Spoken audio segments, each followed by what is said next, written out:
我跟远航基金的合作已经谈妥了，你没有必要再讨好蒋亮。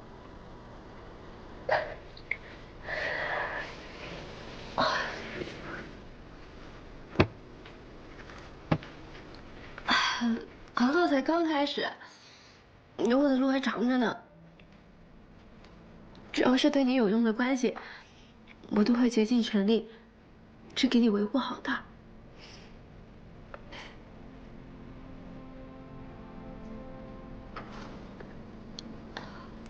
我觉得自己真的很没用。许愿真的很厉害，漂亮，聪明，又有能力。蒋云那么高高在上的一个人，我连找他说话的勇气都没有。许愿3言2语就把他搞定了，我真的越来越能感觉到为什么他这么吸引你。我真的比不上他。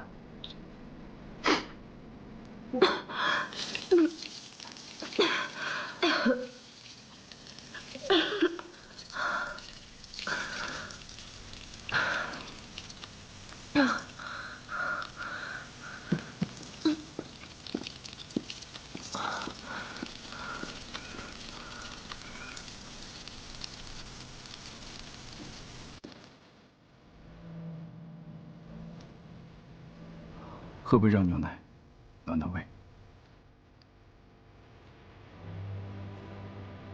谢谢，浩明哥。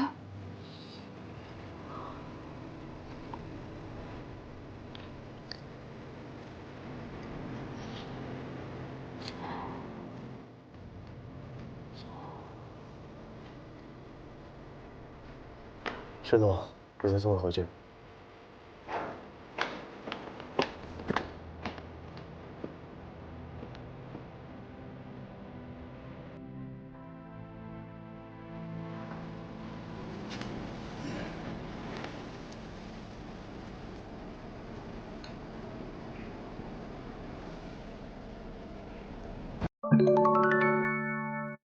小葵花小儿肺热咳喘口服液，清肺热治咳嗽，时刻耀眼的小葵花邀您精彩继续。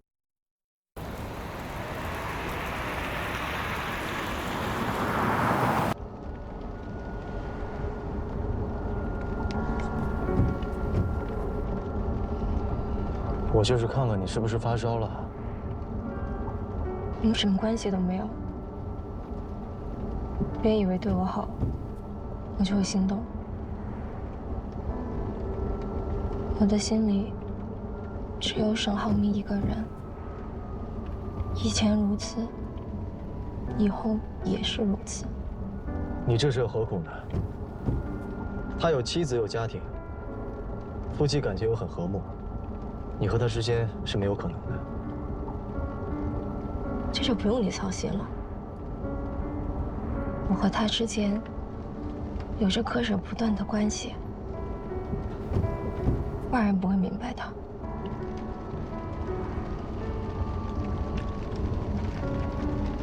你们去吃过吗？此话一出，许岩丝毫不紧张，因为他早已做好准备。为了迎接这场见面，他还不惜带着2人出国实地考察，而效果也是极好。女人应付自如，直接说出了那家饭馆的名称，还指出了沈母话中的试探。那家是川菜馆，没有北京烤鸭的，招牌菜呢是麻婆豆腐。可尽管如此，沈母还是不敢随意相信，因为这些信息随便查一下就能得到。接着他询问许岩父亲的工作，质问为什么自己上次去学校的时候没有看到他这个所谓的教授，而且在网上也查不到他的信息。许岩父亲一时间不知道该怎么回答，赶忙看向许岩。一旁的许岩丝毫不慌的答复，父亲平时是不授课的，只是担任校内研究所的研究员，所以可能国内的百度上确实查不到。说着又拿出自己假造的简历，更是拿出提前准备的许多著作，而书上的签名也是许岩提前找原作者签名，让贾父亲练了许多遍。而这个原作者的女儿是他的大学同学，人家也正好在这个大学的研究所工作，这个名字也是顶用了人家的身份。他之所以这么做，是因为他和沈浩明恋爱后，第一次来到沈家，就被沈母的朋友来了个下马威。我们家布丁啊，就是个傻狗，除了长得好看，啥也不是。还行啊，挺聪明的哈。来来，就连沈家的下人也对她冷眼相待，因为她看起来就不像有钱人家的小姐。你跟在这里面进进出出的夫人小姐们不太一样。哪里不一样？你的头发有点干枯毛躁。沈母觉得儿子配对的应该是豪门千金，而不是这样的小门小户的女孩，便对许岩百般挑剔，甚至将她当成下人使唤。我在会所点了几个菜，一会儿做好之后你去取，一会儿啊把餐取回来之后就交给阿姨。你先回去吧，我会告诉浩明的。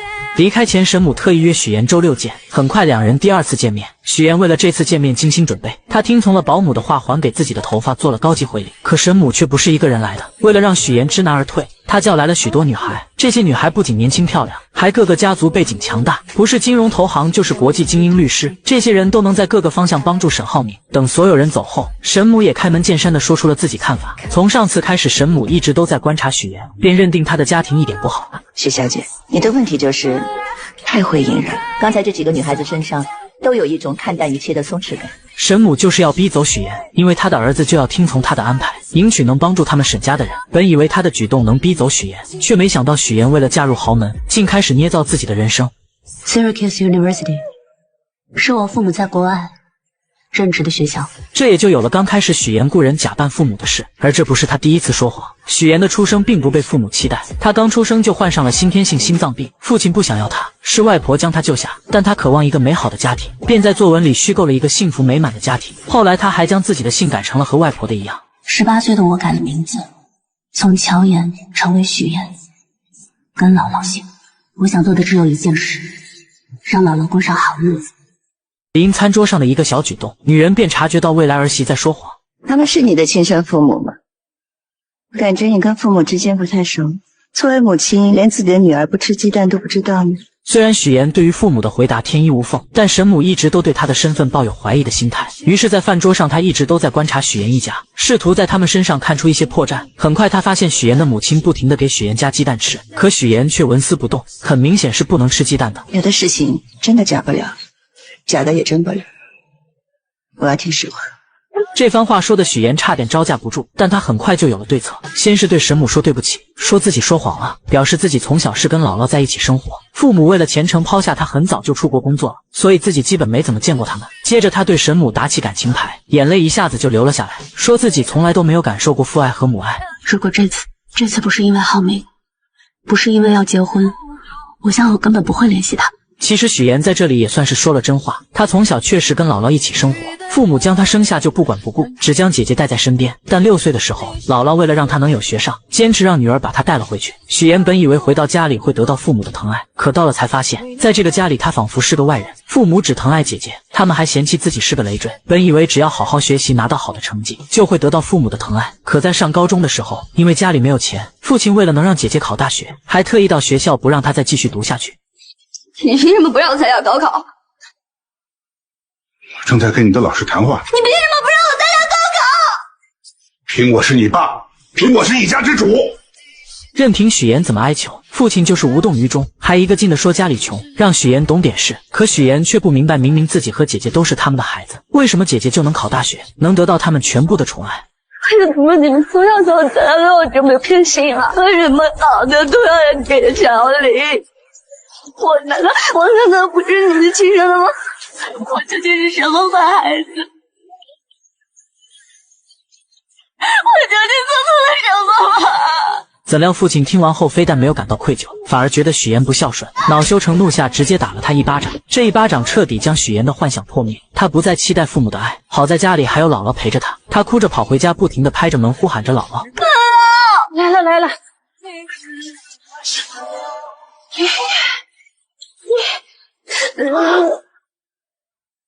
许岩抱着姥姥，发誓一定要让她过上好日子。自此后，许岩一边读书一边打工兼职，毕业后顺利进入了一家电视台当策划，但他的目的是当一名主持人，奈何没有人脉，只能一步一步往上爬。而没有背景的他成为主播的发泄筒。为了保住工作，许岩只能忍气吞声，但很快事情就迎来了转机。在一次采访中，他结识了一名超级富二代沈浩明，男人帅气多金又体贴温柔，见他很冷，直接关掉了空调，宁愿自己热得脱衣服也没有一句怨言。会议结束后，许岩因为发烧直接晕倒了，沈浩明赶忙将他接住。等等许岩醒来后，看见了自己手上的卡通创可贴，心里顿时暖暖的。这是许岩除了姥姥以后第一个对他有善意的人，所以不免对眼前的男人产生了别样的感情。刚才护士拔针之后，我怕你积血流血，所以帮你贴了创可贴。经历过这次后，两人接触久了就慢慢在一起了。沈浩明更是带着他回家见父母，可沈母却对他不满意，处处刁难他。而为了嫁入豪门，许岩不得不捏造身份，将自己打造成白富美。可身在豪门的沈母对许岩的身份很是怀疑。一顿饭后，他开门见山地询问许岩。许岩见状，为了圆谎开始卖惨，而他说的一切都是真的，只有眼前的父母和身份是假的。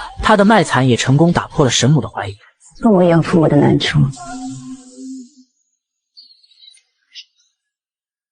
还花费了好几个月的工资，好不容易买了一条名牌围巾送给未来婆婆，怎料婆婆连看都没有看一眼，还纵容自己的好姐妹羞辱她。许小姐，你搞错了，你未来婆婆平时喜欢的基本上都是纯色款。马总啊，如果他平时都没怎么留意过，又怎么会知道呢？哎呀，那就要注意呀，要不然将来还是会出洋相的。听完这些话的沈母更是没有理会许岩，直接跑过去跟狗一起玩。此刻的许岩站在这里无比的尴尬，好像自己连这些狗都不如。自从许岩和沈浩明相恋后，第一次感受到了被坚定的选择和爱。但身在名利场，她不仅想要借助男友跨越阶层，还想跟男友有一个未来。她的原生家庭并不好，父母疼爱姐姐对她弃之不顾，她也想拥有一个幸福美满的家庭，所以她花费很多心思来讨好未来婆婆，不仅捏造名媛千金人设，还卖惨以此来获得沈母的信任。可沈母打心眼里对许岩的身份有所怀疑，便通过各种办法小心试探着她，想要查出破绽，可每次都被许岩巧妙化解，让她觉得许岩这个女孩子十分聪明，很难对付。这天她正在跟朋友们一起遛狗，许岩过来后，她就开始端着架子什么也没有说，让自己的朋友们将许岩羞辱了一番，接着就去逗狗，将许岩独自晾在一旁。我觉得这个女孩各方面品味都不行，你再考虑考虑，别急着结婚期。而许岩第一次买奢侈品就被嘲笑，对此很是无奈，于是他趁和保姆出去买菜，问问他沈家人的爱好，迫切想要从中获取一些信息。可保姆因为上次和他说话被沈母发现，早就被叮嘱过，什么事情都不敢跟许岩说。但这一趟他也没有白来，在保姆口中得知，沈浩明之前交过好多女友，但都因为沈母不满意，再加上他那些好姐妹在背后出招，就把这些女孩通通赶走了。许岩一听瞬间明白，要想攻略未来婆婆，就要先融入她这些好姐们的圈子里。自此后，许岩便开始对这些豪门阔太们马首是瞻。他们在打球，自己就在旁边捡球跑得很欢，根本不知道人家正坐在一旁讨论他。我看这姑娘不显山不漏水的，还挺有成绩。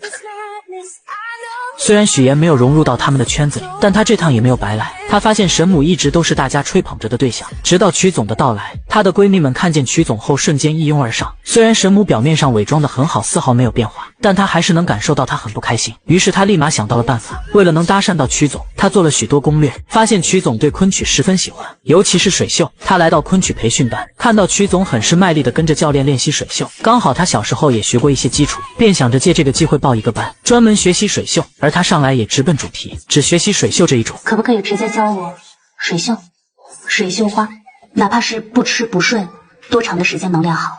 最快也得1个月。自此后，许岩很是努力，在教室练习，在家里练习，工作的时候也在练习。功夫不负有心人，他的努力终于被曲总看见。曲总看到这个小姑娘练得很刻苦，而且零基础就很好，忍不住想邀请许岩来参加自己举办的昆曲大赛，还向她请教水袖花的技巧。随着两人相处逐渐熟络，许岩也偷听到她最想要的资源，那就是莱茵国际学校的入学名额。她灵机一动，找到沈母的闺蜜美玲姐帮忙，因为美玲姐有莱茵校董的人脉，而她的丈夫也需要曲总丈夫的投资，所以她建议美玲姐带着校董来参加自己的节目，她则跟曲总牵桥搭线。一切准备就绪后，许岩又找到曲总邀请他参加，告诉他这档节目不仅莱茵校董会去，自己还给他量身定制了昆曲环节，这让曲总很是心动。节目开始后，许岩更是利用节目环节帮助3个各需所需的人建立关系，而这档节目播出后效果也是极好，收视率一路飙升，许岩也拿到自己梦寐以求的主持人位子，而他更是将利益最大化，来到沈家给足沈母面子，给她的好闺蜜们名额上节目，并且将这些好的事情都推给沈母。沈母听完后很是受用，觉得许岩很是有格局，第一次让他坐到自己身边。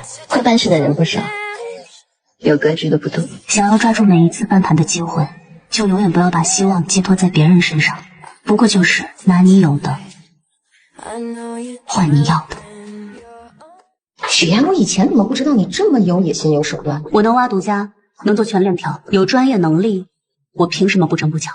我从来不觉得有野心有手段是句坏话，就当你在夸我了。原来许岩通过策划的家宴节目，收视率一路飙升，不仅得到了梦寐以求的主持人位子，还不用看电台一姐的脸色，可对方却很不服气，认定许妍就是靠富二代男友才有的今天，甚至以前辈的身份提前来抢许妍的化妆时间。许妍不想为难化妆师，便让她先化妆，可孙思维却不依不饶，嘲讽许妍就录了一次节目，就以为能和自己平起平坐了。许妍听完后并没有生气，而是拿出自己的成绩，表示不仅仅是这个节目，还有其他节目邀请她，而且自己的节目播的时候平均收视率是4，孙思维的却是1，谁有实力这不是很明显？孙思维听完后瞬间破防，嘲讽许妍要不是绑上了个富二代男友，怎么可能会有这样的收视率？还造谣许妍的策划案是不是都是男朋友买的？但许妍丝毫没有生气，而是微笑着对了回去，气得孙思维直接摔了化妆刷。可他明明记得许妍刚来公司的时候，家里只有一个姥姥，什么时候有一对父母在国外，还成了高知家庭。小助理觉得许妍有没有可能是富家千金隐瞒身份，勤工俭学体验生活？毕竟她要嫁的还是建筑业的太子爷，身份肯定是经过调查的。但即使这样，孙思维还是对许妍的身世抱有怀疑。另一边，沈浩明来接许妍，许妍很是高兴，还让他帮自己选一下下一次节目的菜系。而沈浩明为了庆祝他成为主持人，特意挑选了一串珍珠项链给他戴上。但许妍却表示自己最想做的就是新闻主持。沈浩明听完后鼓励他，既然想要就努力去做。可许妍深知自己跟男友的出身不同，她根本不会体会到自己一路的艰辛。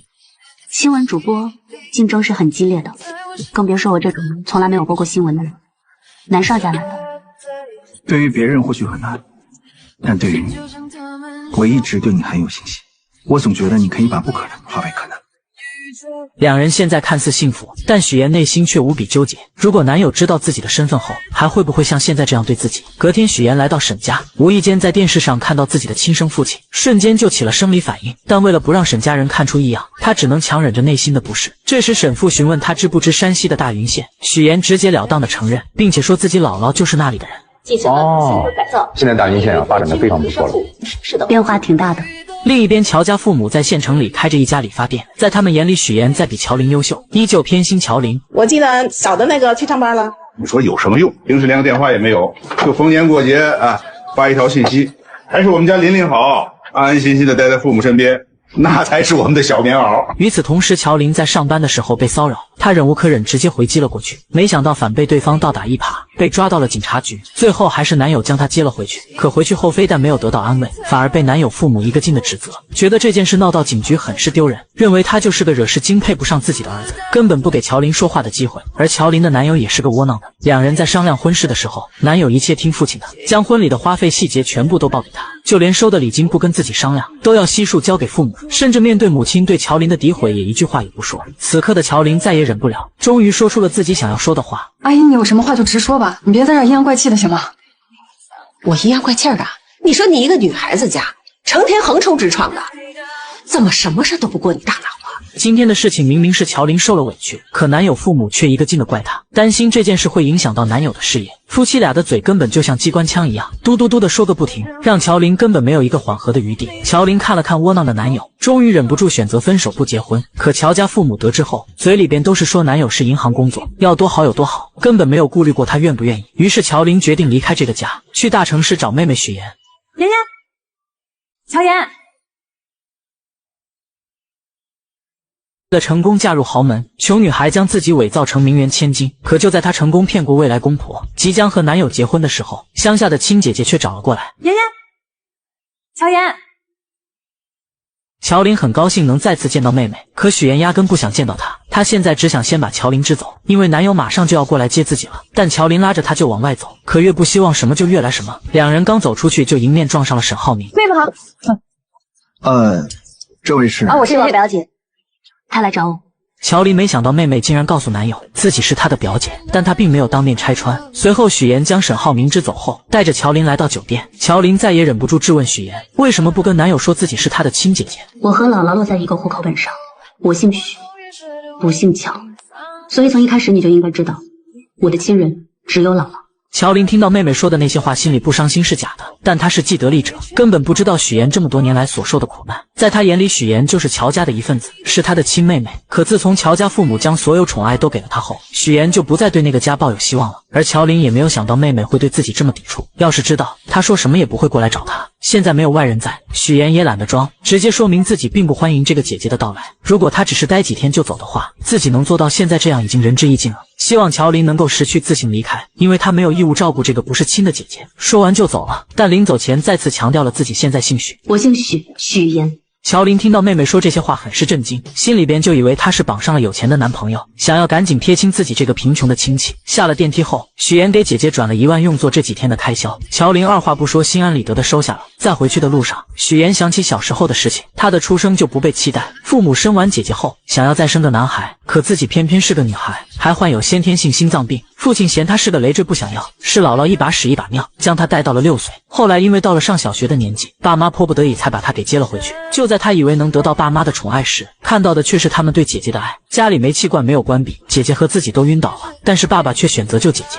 之后也发现了自己在这个家里是多余的，为了能生活下去，他变得乖巧懂事，学习成绩也是学校最优秀的。但是爸爸却因为家里困难不让自己参加高考，甚至把家里的那份钱供给姐姐复读考大学。许妍真的忍不住了，觉得爸爸根本就不爱自己。我究竟做错了什么吗？我不明白。我不明白为什么你们要一次一次的证明你们有多么不爱我？为什么？我为什么要成为你们的女儿？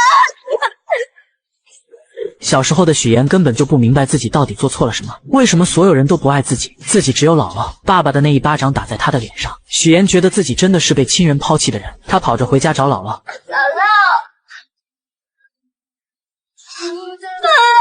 姥姥，来了。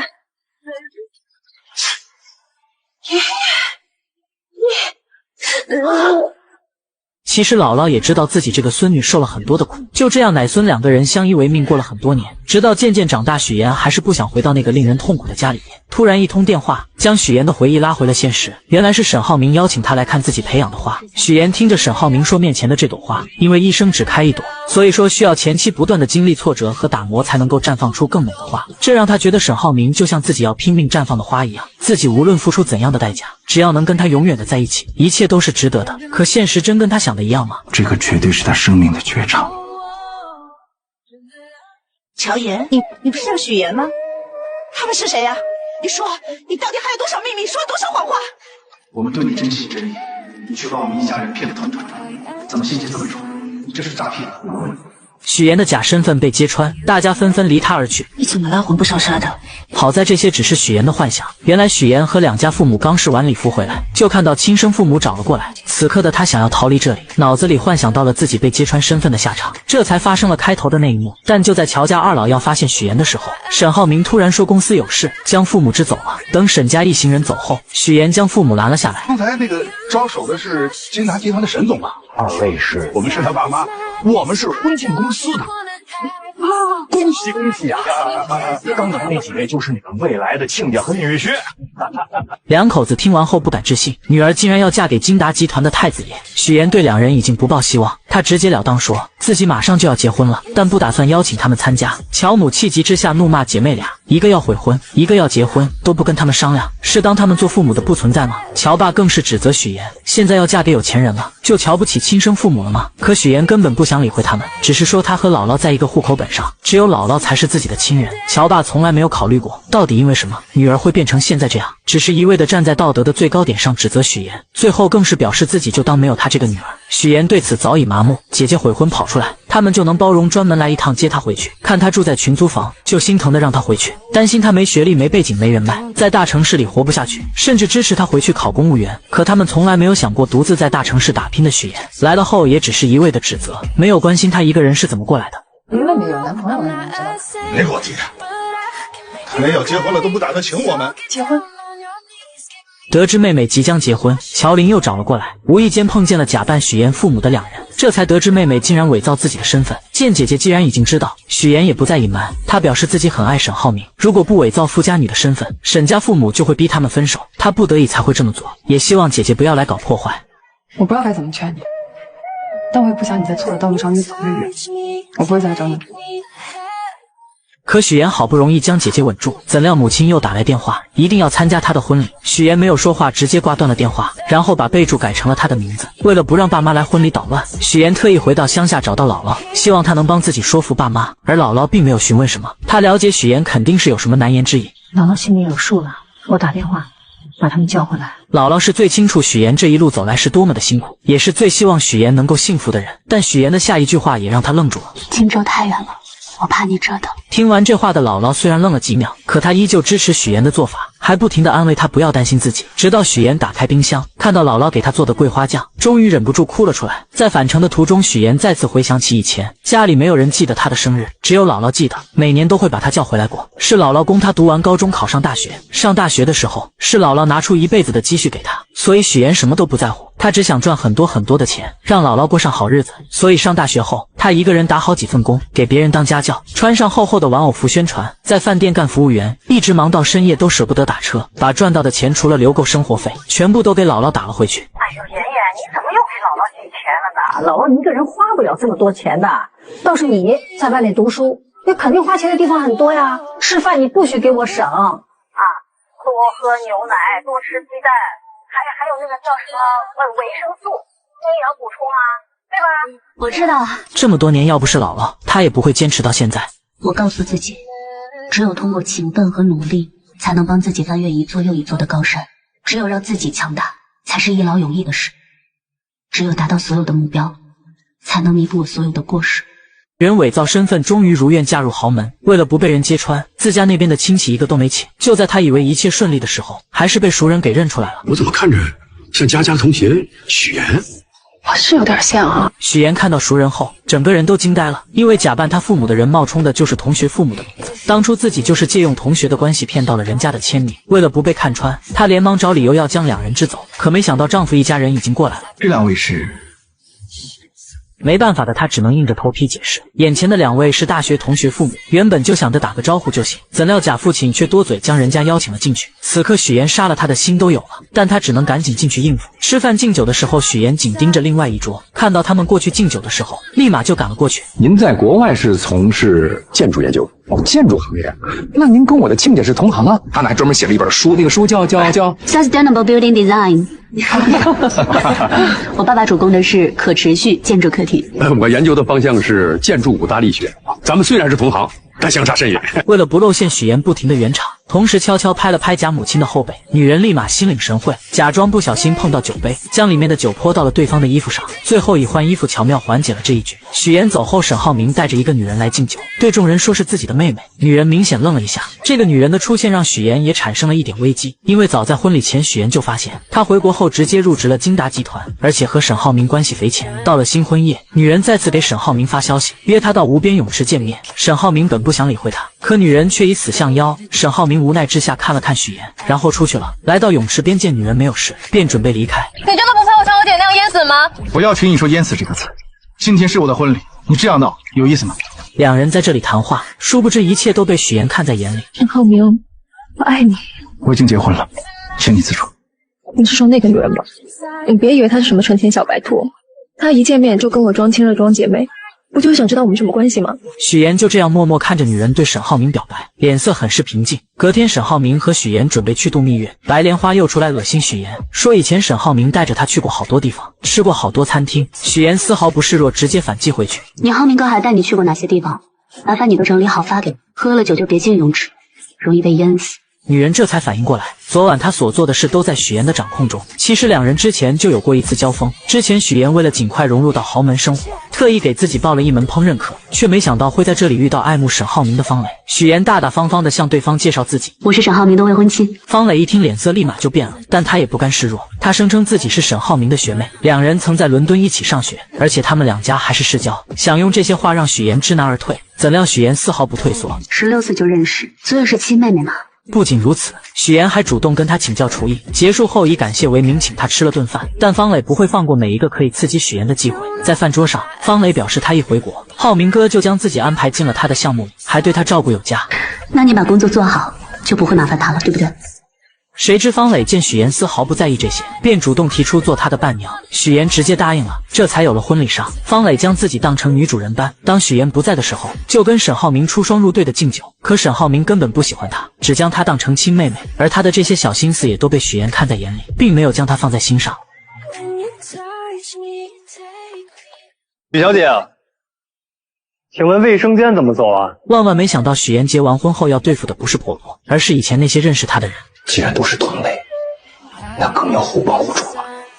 许妍跟沈浩明结婚蜜月后，便带着他去乡下见了姥姥。姥姥看见后很是高兴，还亲自下厨做了好多菜。而沈浩明看见姥姥很欢迎自己的样子，心里很是温馨，但他更想要多了解许妍以前的生活。许妍在门外听见两人的对话，担心露馅，便拿着婚纱照来到厨房，以挂相片为由，将沈浩明给叫走了。晚上许妍跟着姥姥一起睡觉，姥姥忍不住还是将乔父的肿瘤的事说了出来。虽然说这个人当爸爸十分的不称职，但还是希望许妍能去看一下。我知道你对他是什么看法，但你这次结婚不是也没请他去吗？他现在得了病，姥姥觉得你还是应该去看看他的。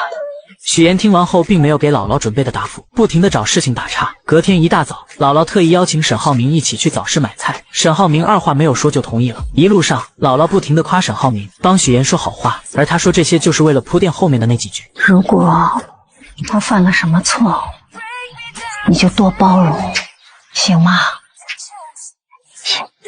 姥姥认为许妍嫁进沈家肯定使用了不正当手段，所以才这么跟沈浩明说。殊不知沈浩明早已知道一切。离开前，许妍还是心软了，悄悄地给父亲了一些钱治病。回到荆州后，沈浩明给了许妍一个惊喜，送给她一座四合院，用于她工作和邀请豪姐们。许妍听完后都惊呆了，这样的人她怎么能不心动呢？而沈浩明看着许妍一言不发的样子，表示她是自己的妻子，自己会协助她完成任何的愿望。进去后，沈浩明看到上个业主给孩子量身高留下的痕迹，回忆起小时候的事情。可许妍却回想到了小时候一家人都忽略了自己，从来都是给姐姐量身高的场面。沈浩明见她失落的表情，便向许妍索要口红量身高。许妍那一刻心里便很感动，更是有很多的触动小时候没有完成的那些心愿，丈夫帮自己已经完成了。两个人深深地看着彼此，本以为日子会这么幸福下去，可许妍的对头却揪着她不放，将假扮她父亲的人找了出来，在节目上揭露了她捏造身份的事。这一次的许妍又该怎么应对呢？您和许妍认识？认识，我们很熟啊。请问你们是什么关系？照片上的这个人是不是你本人？你是不是许妍的假冒父亲？请你正面回答。还每天下班准时来专柜蹭妆。就在他化完妆要走的时候，导购实在忍不住拦住了他。你要不把你刚刚试的这些挑一个买了吧？为啥呀？我用的都是试用装。必修啦，姐姐。这外面不管是刮大风还是下大雨呢，您都会在下午5点钟准时来到这里蹭妆。还不知道的以为你在这上班打卡呢。女孩听完后表示，自己不全部试一遍，怎么知道要买哪一个色号，并且也没有规定试妆次数。刚说完，乔林就拿出试妆6次的标签。女孩见说不过，直接来句自己就不买。要是她再拦着自己就去投诉，乔林也没有办法，只能放她离开。下班，乔林回到出租屋，听到室友正在给家里打电话，而这个室友就是刚才去蹭妆的女孩。女孩省吃俭用，就是为了把钱打回家里。乔林也明白了她为啥总是去专柜蹭妆了，而她专门带了一些小样送给了女孩。隔天，乔林在整理公司货架的时候，不小心将手臂给砸伤了。可他怎么也没有想到，给他治疗的医生竟然是高中时期暗恋的校草，但当时校草喜欢的人是妹妹许妍。林一鸣，我今天来就是想告诉你，我不想谈恋爱，我现在只想好好学习，其他的事都不在我的计划里。我不会打扰你学习的，我就想跟你说我喜欢你。我不喜欢你。时隔这么多年，男人依旧喜欢许妍。他之所以跟乔林相认，就是为了问他索要许妍的联系方式，但他并没有直接要，而是借口他的伤。此刻的乔林私心是不想给他联系方式，于是自己拿起手机给妹妹打了电话。当男人见到许妍手上的戒指后，便明白他们之间已经不可能了。你结婚了？上个月。虽然有点晚了，祝你新婚快乐。最后，于一鸣失落的回去了。许妍将姐姐送回家，看到她和几个女孩子合租在一起的房子，还找到了一份工作，便明白姐姐是铁了心要留在荆州。既然如此，决定帮她换个更大的房子，希望她以后不要给自己添麻烦。乔林听完后气不打一处来，他表示今天要不是于一鸣，自己根本不可能联系他。可许妍根本没有听他说的话，隔天直接找来几个彪形大汉，强制性给乔林搬家。起初乔林极度反抗，就是不搬。不搬。你不搬？不搬。好，我忘记告诉你，新家公寓邻居是于一鸣。当听到新家的邻居是于一鸣，乔林的态度立马360度大反转，立马就搬家。许妍对这个姐姐很了解，她也知道姐姐一直都暗恋于一鸣，所以她就是故意这么做的。乔林搬过去的第一天大早就收到了于一鸣的早餐，这让她万分惊喜。与此同时，乔林的前男友妈妈调查到，乔家在商业街买了一套门面房，在他们眼里，乔家穷的叮当响，根本就没有钱买门面房，那肯定是拿他家的彩礼买的。女人觉得既然两人已经分手了，那就要把彩礼追回来。乔林男友是个窝囊的，当即就给乔林发去了消息，没想到乔林已经将他拉黑，而且电话也打不通了。气急之下，他直接来荆州找许妍，想要从他口中套出乔林的住址。请问先生，您有预约吗？没有。不好意思，我们这里没有预约，不能进。没办法的林涛只好出来碰运气，看能不能碰到许妍。巧的是在餐厅碰见了许妍，正在拜托于一鸣照顾乔林。乔妍，你为什么让他照顾乔林？这谁呀？此刻的林涛认定乔林悔婚，就是许妍在背后挑唆的。他恼羞成怒下，在餐厅大吵大闹，甚至要对许妍动手。好在于一鸣在场推开了他。就在这时，许妍发现自己的死对头过来了，急忙找个借口把林涛给带走了。孙思维看到这一幕，本想着看能不能挖出点许妍的把柄，可于一鸣根本不理会他。与此同时，许妍将林涛带到另一家餐厅，告诉他既然两人已经分手了，那就不要再去找乔林了。至于彩礼钱，自己会帮姐姐还。这准是彩礼的事吗？我要的是人。我不知道。行，不说是吧？那我就天天来，我上你们单位去要人，上你婆家去要人。你不是嫁得挺好吗？我让他们了解一下，你到底在外边干了些什么见不得人的事儿。你嘴里没句实话，你不是嫁得挺好吗？我让他们了解一下，你到底在外边干了些什么见不得人的事儿。随便你。面对林涛的威胁，许妍丝毫没有放在心上，直接离开去找姐姐乔林，将这件事告诉了她。乔林觉得这家人是真的很奇葩，既然他想见自己说清楚，那就见面打死他。许妍见姐姐只知道使用武力，劝说她不要这样做，既然跟林涛分手了，那就跟过去一刀两断。昨晚他跟林涛聊过了，他在乎的是乔林对自己的感情是否忠诚，但他的父母在乎的无非就是钱，只要把钱给出去了，就算林涛想来荆州闹，他父母也不会同意的。谁知乔林听完这些后依旧要自己解决，可许妍等不了，等到你筹好钱的时候，他就会把这件事情闹得人尽皆知了。到那个时候，我的单位、沈家所有人都会知道。我还以为你是在为我着想呢，原来是怕自己谎言被拆穿了。就在两人讨论这件事的时候，殊不知沈浩明也知道了，他默默地帮许妍处理，让助理调查林涛的工作情况和人际关系。不出半天，林涛父母的银行卡就收到了一笔钱，如许妍所料，钱一到账，他们就打电话让儿子回来。可林涛就是不听，非要见到乔林了解事情真相才肯回去。但通过沈浩明的发力，隔天银行就把林涛给叫回去了，还以他优秀为由，要给他增加工作任务。领导的这波夸奖让林涛有些丈二和尚摸不着头脑，同时意外的还有许妍。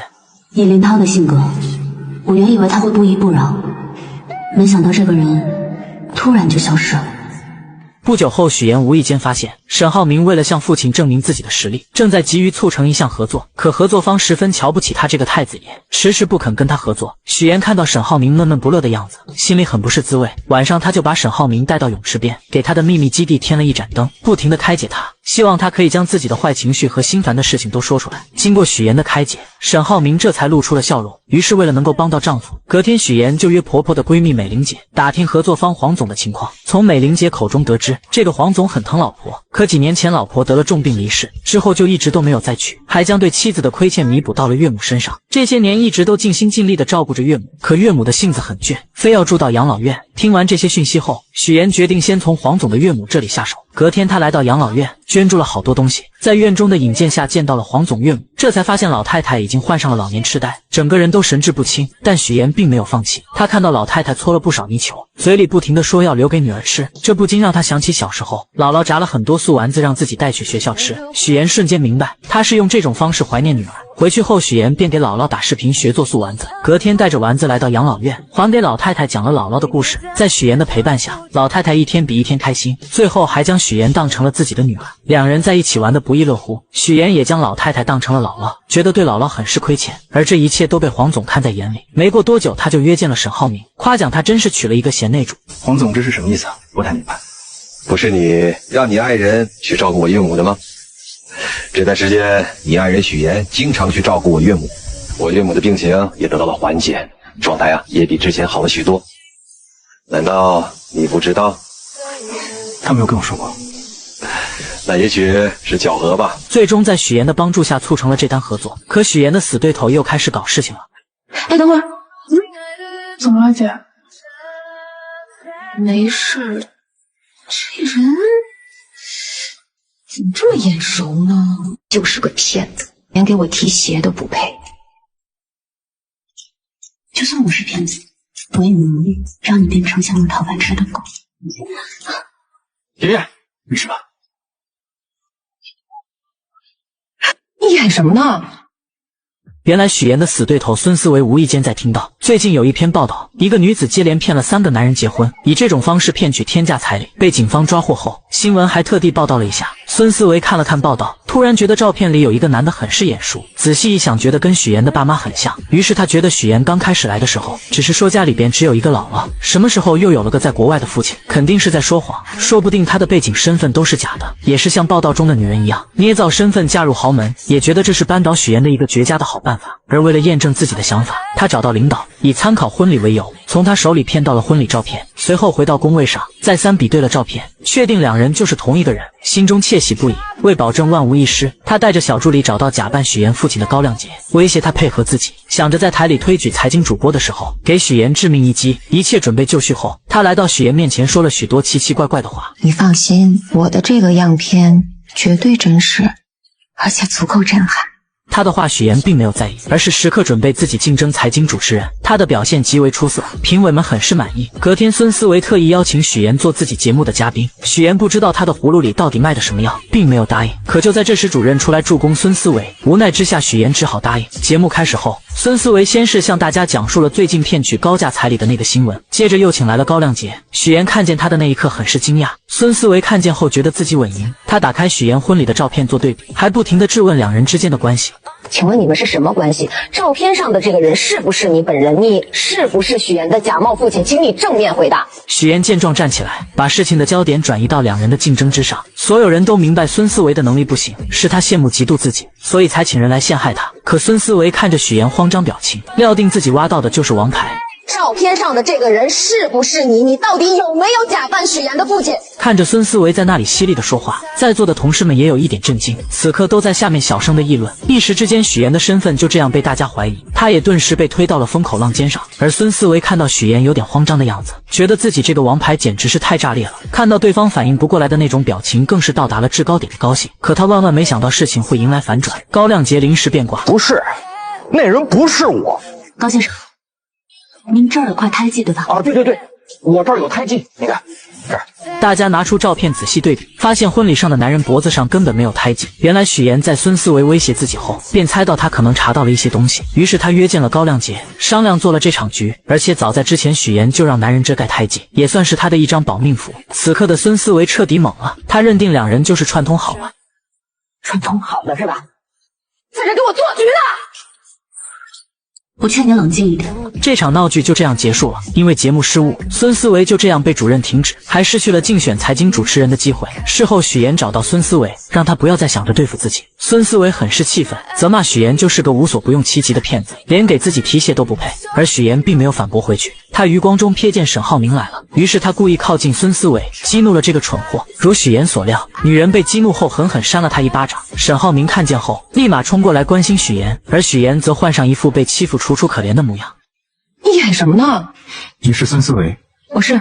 通知法务部，放下所有手头工作。我爱人遭遇职场霸凌，让他们马上出方案，追究他的责任。他叫孙思维。孙思维终究为自己的蠢付出了代价，而许岩则顺利成为了财经新闻的主持人。欢迎收看财经新闻，我是主持人许岩。有女孩捏造千金身份嫁入豪门后，用自己的实力不仅帮丈夫拉到了合作，还让婆婆对她百依百顺，甚至家里的保姆都对她的印象改变。我觉得你现在跟以前不太一样了。哪里不一样？你现在啊，更像这个家的女主人。唯有家里的小弟弟对她意见颇大。原来自从许岩嫁给沈浩明后，大家都开始各自忙碌，从来没有人在乎弟弟浩辰的感受。为了引起大家的注意，浩辰不是在学校打架，就是各种闯祸。老师3天2头的给沈母打电话，沈母虽然是豪门太太，但也害怕老师的电话。同时他和沈父应酬很多，根本没有时间去处理这些事情。他见许岩很有耐心，便让他帮忙带浩辰。而他刚把许岩拉进家长群，就看到班主任在群里发浩辰跟同学发生冲突，还把人家给打伤。伤了。许妍看了看正在逗狗的婆婆，只能硬着头皮去学校处理。处理完后，她本想着跟浩辰谈一谈，想知道他闯祸的原因，可浩辰并没有理会她，直接离开了。回到家后，许妍将学校的事情告诉了众人。婆婆嫌麻烦，决定将浩辰送去国外读书。这番话正好被回来的浩辰听见，他以为是许妍告状，才让妈妈起了送自己去国外的念头，因此把自己受到的所有冷落都怪在了许妍身上。你来了，先是让我哥喜欢上你，然后又讨好我爸妈，让他们都喜欢上你，结果没想到我不吃你这一套，然后你就想把我赶走，对不对？对。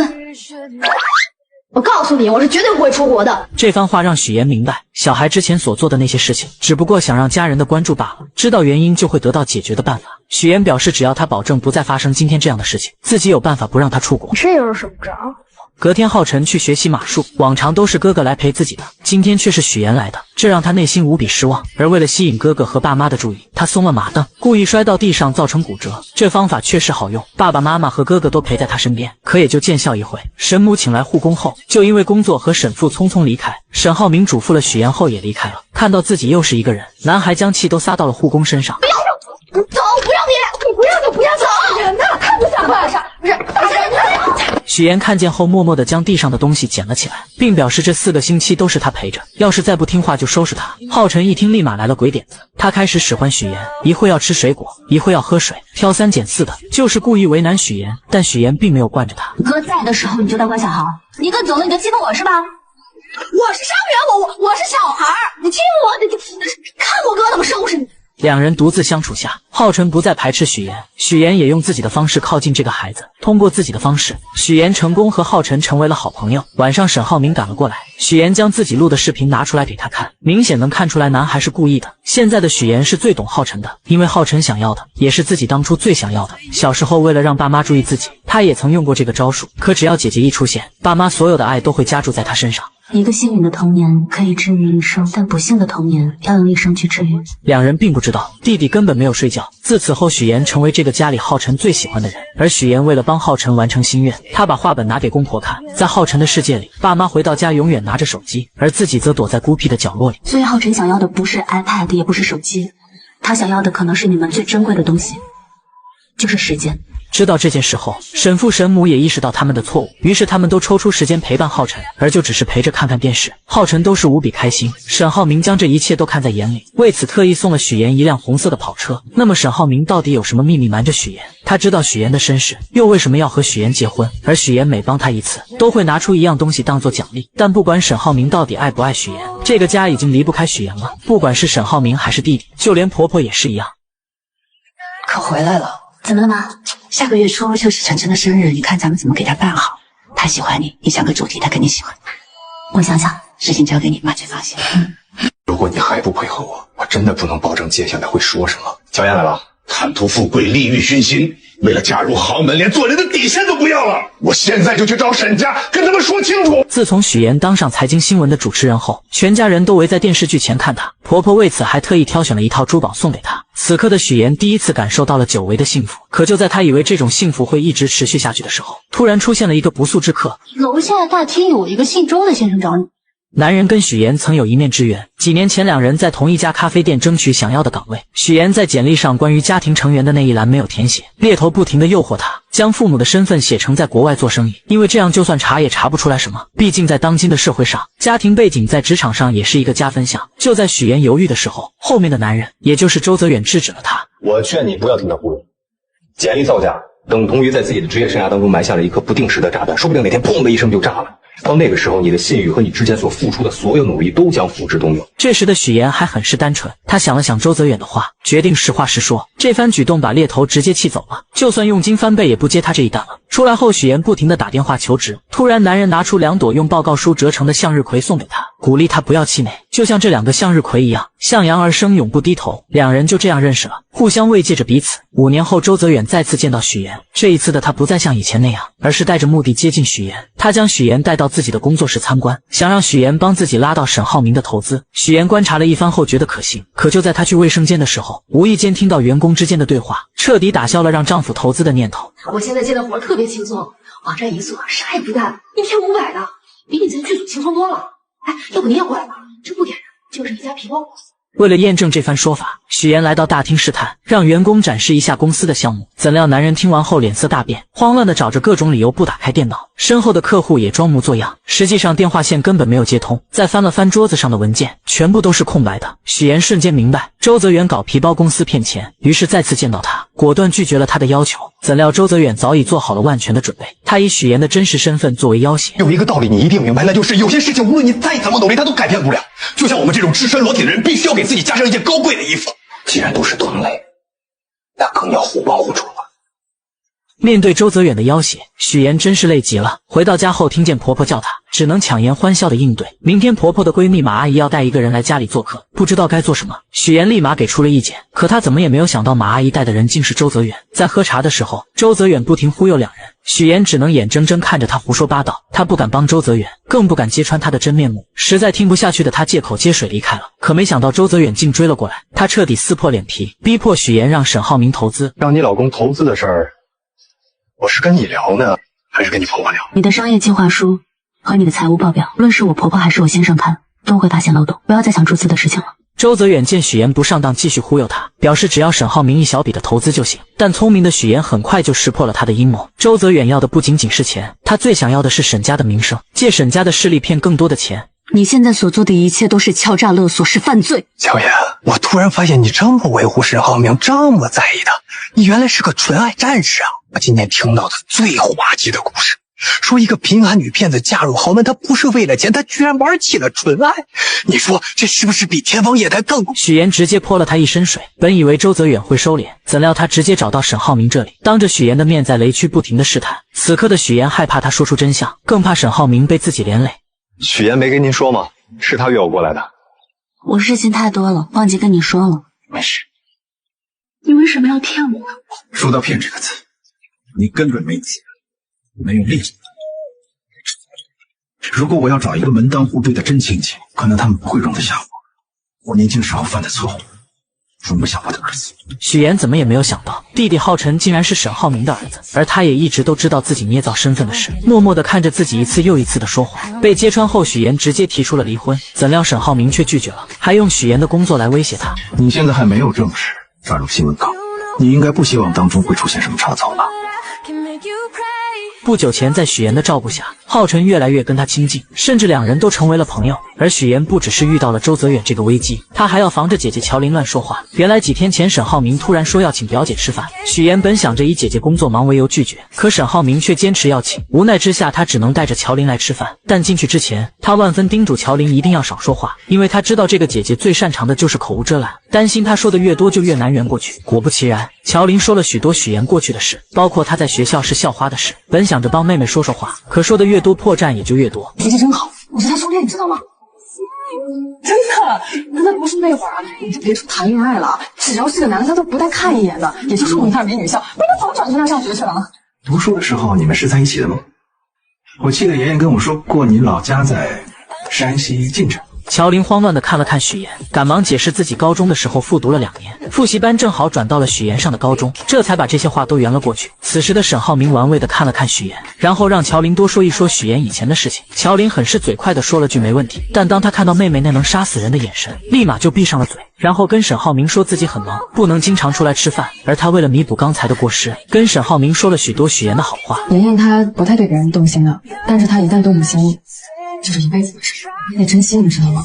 这些话沈浩明并没有放在心上，因为狼来了的故事只要发生一次，他就会充满戒心。在他眼里，许岩嫁给他是为了地位和财富，什么所谓的真情，身为豪门少爷的他根本不信。可许岩却正好相反，他是因为爱沈浩明才选择说谎捏造身份，两人的立场不同，导致许岩得知真相后伤心提出离婚。吃完饭后，乔琳不停地看着许岩。来之前，乔琳咨询过律师，以许岩现在这种情况，即使以后身份暴露了，沈浩明只要是真心爱他的话，也是不用负任何法律责任的。许岩听完后心里边有些高兴，没想到乔琳也会考虑自己。两人就这样漫无目的地走在大街上，突然许岩看到旁边坐在一起听歌的2个女孩，想起小时候放学他经常会盯着 MP3 看，但因为懂事从来都没有主动跟父母提过。乔琳发现后直接将自己的送给了他。姐妹俩就这样一起听着歌回家了。现在长大了，虽然说姐姐有些没心没肺的，但还是想着自己。许妍就是这样一个纠结的人，她不想被原生家庭困住，但只要他们对她好一点，她都会释怀以前的痛苦。爸妈从小就宠爱姐姐不理她，可听到爸爸得病了，还是会留下一笔钱让她治病。密码设置的还是乔林的生日，是因为爸妈从来没有给她过生日，肯定不知道她的生日日期。姐姐来到荆州，表面上很烦她让她回去，但看到她住在拥挤的出租屋，立马就给她换了大房子，还准备了生活用品，甚至将房子租到了她喜欢的人隔壁。网上有些言论说许妍是恶女，这个观点我并不认同。我们许妍可是个心地善良的好宝宝。很快乔林的工作也上了一个台阶，公司想要选择人去总部加入销售团队。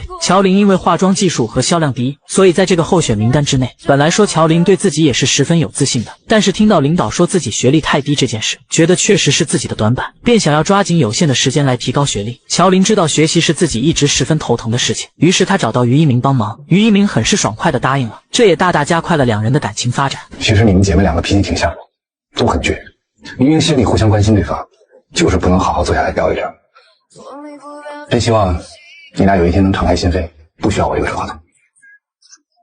我们把你养了这么多年，你不能把你现在的错误栽在父母的头上。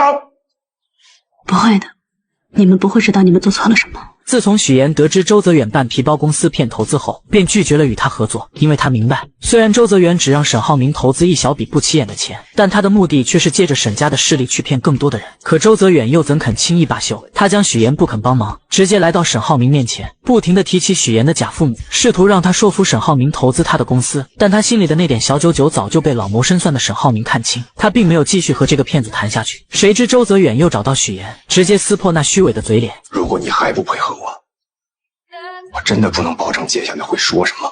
无论你说什么，我都不会让沈浩明牵扯进你的骗局里。周泽远还是低估了许妍对沈浩明的爱，不管他怎么胁迫，许妍根本不愿配合。怎料男人见许妍这样，为了拿到钱，他往后退一步。这次他可以不要沈浩明的钱，但这笔钱必须许妍来出。我给你1晚上的时间考虑，否则我就在网上曝光你。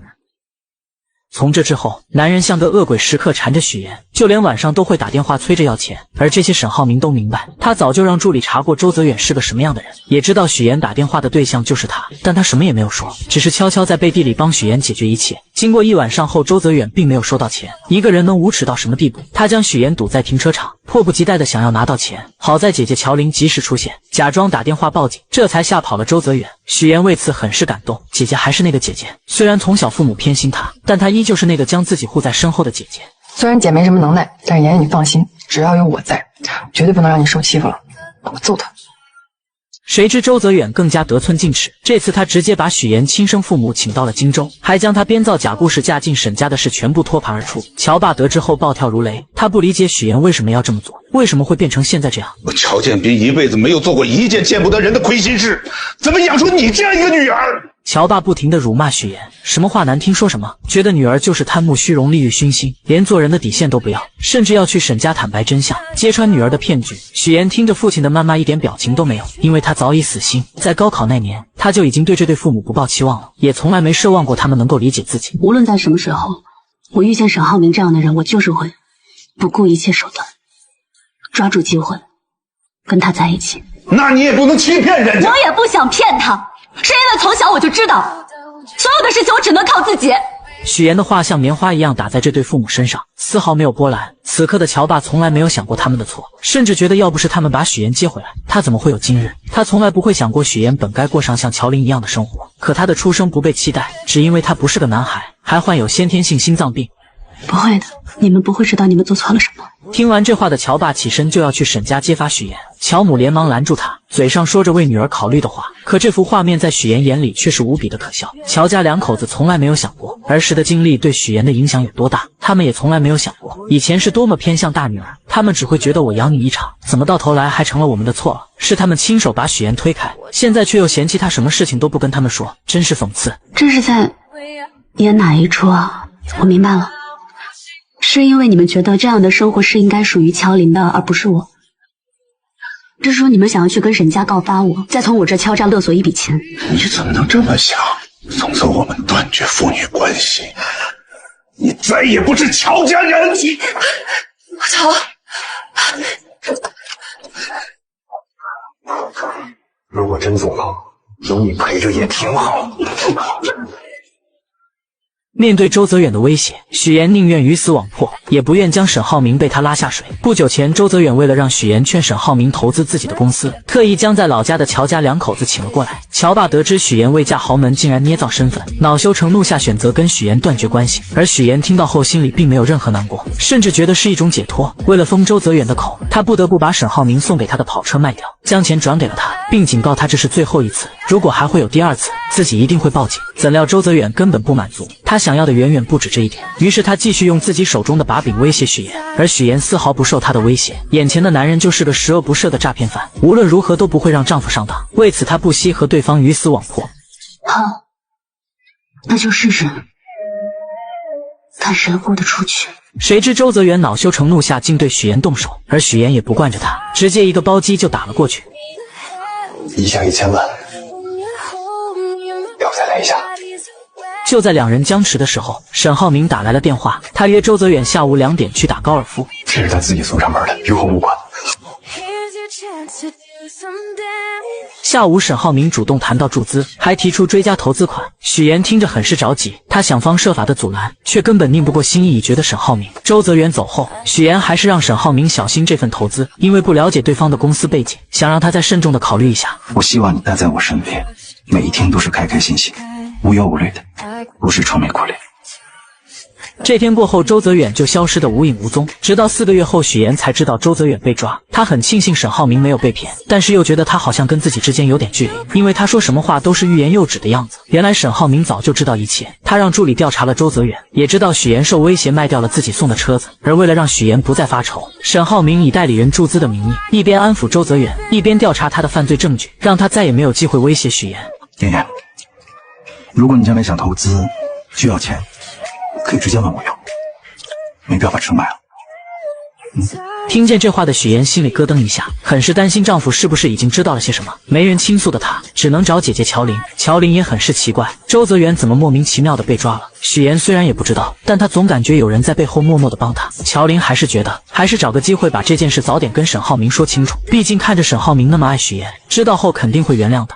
我是想跟他说的，一直没有找到合适的机会。突然，乔琳看到了于一鸣，她跑过去将他拉了过来，跟许岩一起吃饭。于一鸣本来很犹豫，但一听到许岩也在，就跟着过来了。而乔琳也发现一件事，于一鸣跟许岩真的太不一样了，总是滔滔不绝，比跟自己在一起的时候话还多，心里无比的失落。许岩将一切都看在眼里。晚上回到家，许岩考虑再三后，决定跟沈浩明坦白。他先是试探说自己有一个朋友，在婚前隐瞒了一些事情，但现在两个人过得很好。这个朋友想要主动坦白，可他还没有说完，沈浩明就打断了他，表示只要两人的感情好，根本不需要坦白，坦白了反而会成为两人感情中的一根刺。婚姻其实不应该从原则出发的，你说呢？原则其实只是一种包装，一种说法而已。其实最后夫妻间有个好结果，才是最重要的，对不对？许岩的第3个追求者终于出现了，男人名叫蒋亮，是商界有名的花花公子。许岩以不同寻常的装扮出现在酒会上，瞬间吸引到了他的目光。原来沈浩明虽然通过许岩跟黄总达成了合作，但现在沈父并不支持他，没有资金支持的沈浩明只能通过拉投资来做自己项目的后盾，这样才能顺利进入董事会。于是他盯上了远航基金，希望能够得到蒋家姐弟的支持。而这次即将举办的金达酒会，两人正好过来参加，所以他希望许岩能够做足功课，了解蒋云和蒋亮的全部资料，好能跟两人搭上线拉投资。许岩二话不说答应了下来。很快到了酒会那天，沈浩明先来到了酒会，他在黄总的调查下得知，蒋云和蒋亮两人是出了名的难合作。姐姐蒋云沉稳冷静，做事杀伐果断，脾气也是出了名的臭，被商圈的人称为投资界的黑玫瑰。弟弟蒋亮看似是个花花公子，实际心思缜密，对数字十分敏感，是远航基金的活账本，还有过目不忘的本领。黄总能做的也只有这些，接下来也只能靠沈浩明自己的能力了。同时他想借助远航基金的事被方磊得知，方磊为了证明自己比许岩强，也来到酒会，本想着找蒋云聊一聊，可蒋云丝毫看不上他，并没有过多理会。无奈之下，他只能去找蒋亮，以为这个花花公子很好攻略。他看见蒋亮因为喝酒难受，便主动调了一杯特制的解酒秘方，番茄汁，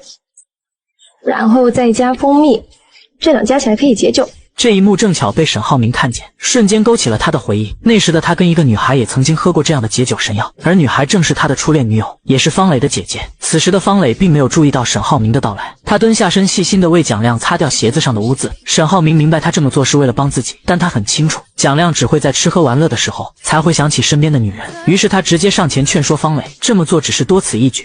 我没那么大野心，我只是想帮到我们的项目，哪怕让他多一点好感，做花瓶做陪衬我都没有关系的，你不用管我，我心甘情愿的。绿茶不愧是绿茶，她的故作柔弱也确实吸引到了沈浩明的怜爱。看他为了自己跟别人喝得酩酊大醉，还是端来了一杯热牛奶。而方磊也很是绿茶，他故意将姐姐的手链留了下来，为的就是让她想起姐姐。另一边的许妍却与他不同，他故意穿着记者专用的马甲来到酒会，不一样的装扮瞬间不仅吸引到了蒋云，还有他的弟弟蒋亮也眼前一亮。许妍表示自己是外采太晚了，没来得及换衣服。这个马甲很方便，可以装很多东西，又防风防水。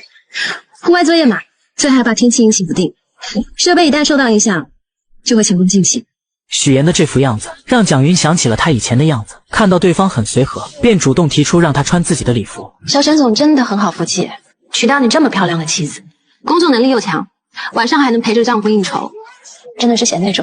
许妍听完后表示自己虽然嫁了一个好家庭，但更多的不想当一个贤内助，更想能够帮助丈夫。但蒋云早已识破了她的伪装，她开门见山地指出，许妍穿工作服现身，就是为了模仿自己以前当记者时候的装扮，用这种方式来博得她的好感。被戳破心思的许妍很是尴尬，但下一秒蒋云却说她成功了，因为刚才在她身上看到了曾经的自己。随后许妍拿出收集的蒋云以前采访的照片作为礼物送给她，这不禁让蒋云对她的好感加剧，她很喜欢这份礼物。出来后许妍借撩头发，对着沈浩明比了一个 OK 的手势，他瞬间明白成功了，于是他走过去，还主动帮许妍争取到了蒋云的专访。